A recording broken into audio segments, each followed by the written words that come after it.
کوئی شخص یہ کہتا ہے کہ بھائی خدا میرا محبوب ہے، تو اس کے اوپر اثر پڑے گا یا نہیں پڑے گا کہ وہ روح پہ توجہ دے؟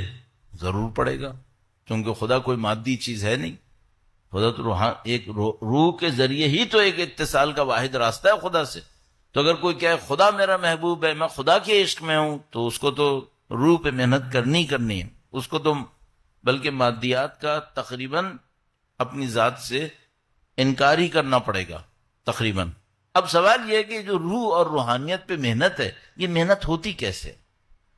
یہ محنت کیسے کریں؟ کیوں؟ جس طرح ہر اچھے راستے پر اچھے مسافر بھی ملتے ہیں، اور اچھے ہی راستے کے اوپر چور اچکے بھی بیٹھتے ہیں. جس راستے سے کسی نے گزرنا نہ ہو، چور وہاں بیٹھے گا کیا؟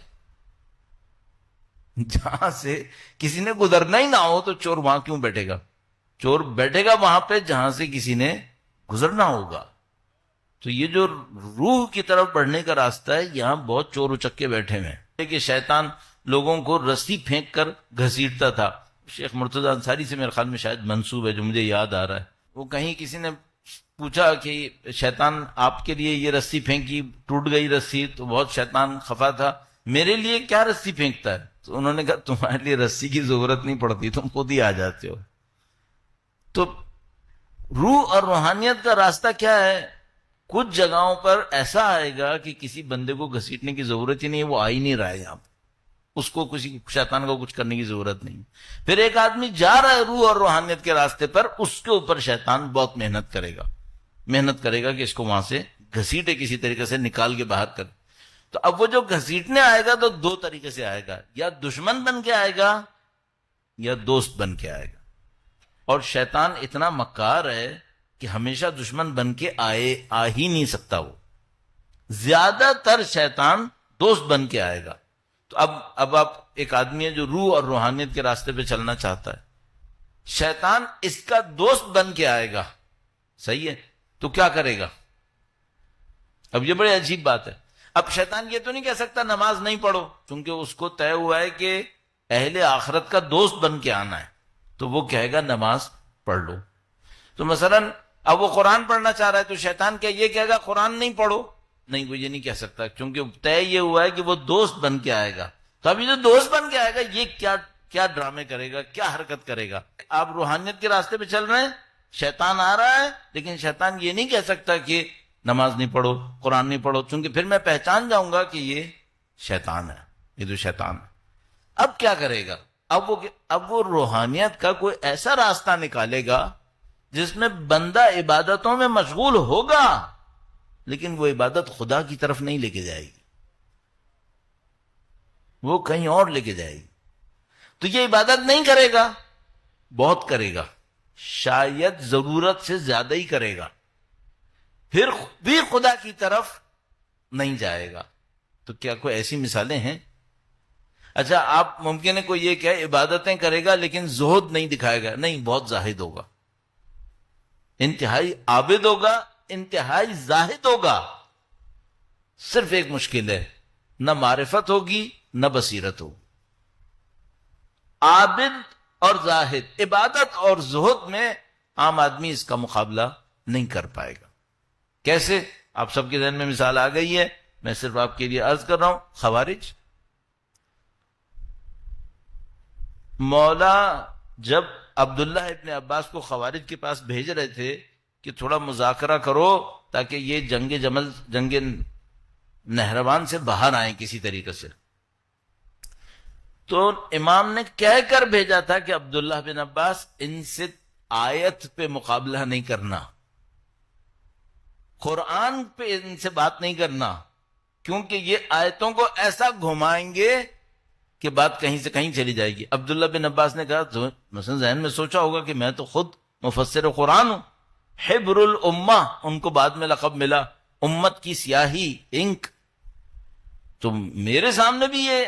وہ جب بیٹھے تھوڑی دیر میں ان کو احساس ہوا کہ مولانا کا فرمان میرے لیے صحیح ہے، ان سے اس پہ بات نہیں ہو سکتی. ایسا گھمائیں گے آیتوں کو. تو اس کا مطلب کیا ہے؟ ظاہری طور پہ عالم بھی ہیں، عابد بھی ہے، زاہد بھی ہے، عالم بھی ہے ظاہری طور پہ، پھر بھی ایک مشکل ہے. کیا مشکل ہے؟ بصیرت پھر بھی نہیں ہے، معرفت پھر بھی نہیں ہے. نشانی کیا ہے؟ نشانی وہ مشہور و معروف نشانی. امیر المومنین کے صحابی ملے، ایک آدمی کھجور کے درختوں میں چھپا ہوا تھا، امیر المومنین کا ماننے والا، جو نیچے یہ منظر دیکھ رہا تھا. کھجور کے درختوں میں وہ بندہ چھپا ہوا تھا، نیچے منظر دیکھ رہا تھا کہ امیر المومنین کے ایک ماننے والے کو انہوں نے پکڑا، اس کا گلا کاٹا، اس کی زوجہ کو بھی ذبح کیا، اس کے شکم میں موجود بچے کو نکال کے ذبح کیا. وہ بندہ کھجور کے درخت کے اندر چھپا ہوا بیٹھا دیکھ رہا تھا کہ یہ کیا ہو رہا ہے یہاں، اور کہتا ہے کہ یہ سب کیا. اس کے تھوڑی دیر کے بعد آگے چلے، اتنی لمبی نماز پڑھی، اتنی لمبی نماز پڑھی کہ مجھے کھجور کے درخت پہ بیٹھے بیٹھے نیند آنے لگی. اور وہیں ایک آدمی گزرتے ہوئے کھجور کا ٹکڑا اٹھاتا ہے، منہ میں رکھتا ہے، زمین پہ پڑے ہوئے کو، تو دوسرا اس کو ڈانٹتا ہے، کہتا ہے تمہیں کیسے یقین کہ اس کا مالک راضی ہے؟ تو وہ منہ سے نکال کے پھینک دیتا ہے. یہ زہد نہیں ہے، زہد ہے. عبادت نہیں ہے، عبادت بھی ہے. جہاد نہیں ہے، اپنی دانش میں تو جہاد کر رہا ہے. علم نہیں ہے، فتوے صادر کر رہا ہے. کیا نہیں ہے؟ انسان پہ رحم نہیں ہے اس میں. کوئی کافر کے ساتھ بھی یہ نہیں کرے گا. دل میں اتنا بھی رحم نہیں ہے. اس کا مطلب یہ ہے کہ بھائی یہ جو راستہ ہے یہ اتنا آسان راستہ نہیں ہے. ایک آدمی سمجھے میری عادت ہے میں فلاں نماز پڑھتا ہوں، اس کا مطلب ہے میں اچھا آدمی ہوں گا تو پڑھ رہا ہوں گا نا. یہ مثال کیا کہہ رہی ہے؟ میں فلاں دعا پڑھتا ہوں ہر ہفتے، دعائے کمیل بول دیتا ہوں، ندبہ بول دیتا ہوں، دعائے عہد بول دیتا ہوں، اس کا مطلب ہے میں اچھا آدمی ہوں گا تو کر رہا ہوں گا نا. ارے بھائی، بڑی بڑی مثالیں پڑھی ہیں تاریخ کے اندر، بڑے بڑے عباد و زہاد و علماء و مجاہد بے بصیرتی تھی کہ عالم میں یہاں پہنچے ہوئے. ایسا کیوں ہوتا ہے؟ قرآن کریم نے شاید اس آیہ کریمہ میں اس مشکل کو حل کیا ہے. جب ان سے کہا جاتا ہے تو ایمان لائیں، تو یہ کہتے ہیں نؤمنو ببعض ونکفرو ببعض. بعض پہ ہم ایمان لائیں گے، بعض پہ ایمان نہیں لائیں گے.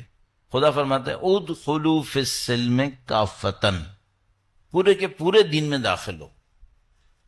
تو اگر میں اپنے آپ کو ناپنا چاہتا ہوں، تولنا چاہتا ہوں کہ بھئی میں روحانیت کے راستے میں صحیح ہوں یا نہیں ہوں، تو مجھے یہ دیکھنا چاہیے کہ میرا دین انتخابی تو نہیں ہے. انتخابی دین کیا کرتا ہے؟ ایک حصے کو لیتا ہے، ایک حصے کو چھوڑتا ہے. دعا میں بہت آگے ہے، نماز میں بہت آگے ہے، اپنے اوپر رکھ کے کہہ رہا ہوں انقلابیت میں بہت آگے ہے. نہیں، اخلاق بہت برا ہے، دل میں رحم نہیں ہے، بصیرت نہیں ہے. کیا مطلب بصیرت نہیں؟ بصیرت یہ نہیں ہے کہ یہ نہیں پہچان پاتا کہ اگر میں کسی کو امام مانتا ہوں تو مجھے اس کے لیے کیا کرنا چاہیے. یہ جانتا ہے کہ مجھے امام سے مانگنا ہے، یہ نہیں جانتا مجھے امام کے لیے کیا کرنا ہے. مانگ مانگ کے تھک نہیں رہا ہے، کرنے کو کچھ تیار نہیں ہے. یہ سب بے بصیرتی ہے. اچھا، یہ جو صنف بن جاتی ہے، ایک روحانیت ہے، روحانیت میں ہی ایک صنف نہیں، ہزاروں شاخیں نکل آئیں گی جو غلط شاخیں ہوں گی روحانیت میں. اس کی وجہ سے کچھ لوگ گھبرا کر روحانیت سے ہی بھاگ جاتے ہیں. یہ بھی ایک غلطی ہے. بھئی کسی ڈاکٹر نے اگر غلط میڈیسن دی تو آپ کیا زندگی بھر کسی ڈاکٹر کے پاس نہیں جائیں گے؟ اب ایلوپیتھک کے پاس نہیں جائیں گے، ہومیوپیتھک کے پاس جائیں گے، ہومیوپیتھک کے پاس نہیں جائیں گے، مثلا حکمت والے کے پاس جائیں گے، کسی کے پاس تو جائیں گے. کچھ نہیں ہوا تو اپنے دادا دادی کے پاس جائیں گے ان سے نسخہ لینے کے لیے. یہ کیا کروں میں؟ جائیں گے تو صحیح کہیں. تو مثلا اگر کچھ لوگوں نے روحانیت کے نام پر دھوکہ بھی دیا ہے، الٹی سیدھی حرکتیں کی ہیں، یہ کیا ہے وہ کیا ہے، تو اس کا مطلب یہ کہ روحانیت چھوڑ دی جائے؟ نہیں.